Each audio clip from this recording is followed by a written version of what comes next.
Une nounou non payée peut-elle refuser de garder les enfants ? Eh bien, la réponse risque de vous surprendre, puisque c'est une question qui existe assez souvent. Non, elle ne peut pas refuser de garder les enfants, du moins en principe. Pourquoi ? Parce qu'une assistante maternelle est une nounou salariée. Et comme dans tout contrat de travail, il y a des droits, mais aussi des obligations. Et même si les salaires ne sont pas payés, le contrat existe toujours tant qu'il n'est pas rompu de manière légale.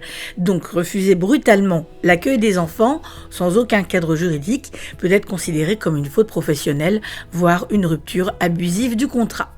Et là, la situation peut se retourner contre la nounou. Oui, même quand elle n'est pas payée. Le droit du travail a parfois un humour un petit peu particulier.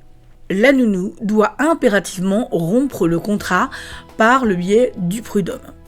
Attention, ce n'est pas un abandon d'enfant si elle suit les règles. Il faut prendre en compte que refuser l'accueil sans décision officielle, ce n'est pas autorisé. Alors, que faire quand les parents ne payent plus ? Eh bien, la seule voie légale, c'est le droit du travail. Ça passe par les relances écrites, une mise en demeure de payer et, si besoin, la saisine du Conseil des prud'hommes. Le Conseil des prud'hommes est justement là pour ça. Trancher les litiges entre salariés et employeurs, ordonner le paiement des salaires et sécuriser la situation de la nounou sans mettre les enfants au centre du conflit. Ce qu'il faut retenir, c'est que ne pas être payé est totalement illégal. Mais se faire justice seul peut être également risqué. La bonne réponse, ce n'est pas le blocage, c'est la procédure.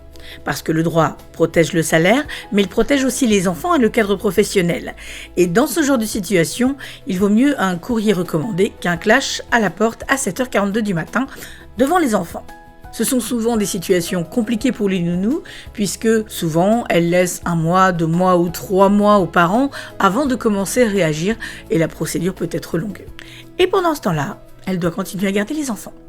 Si ce Tristan Ciné vous a été utile, n'hésitez pas à mettre un petit like, un petit commentaire pour donner votre avis et si le cœur vous en dit, allez faire un petit tour sur notre Tipeee.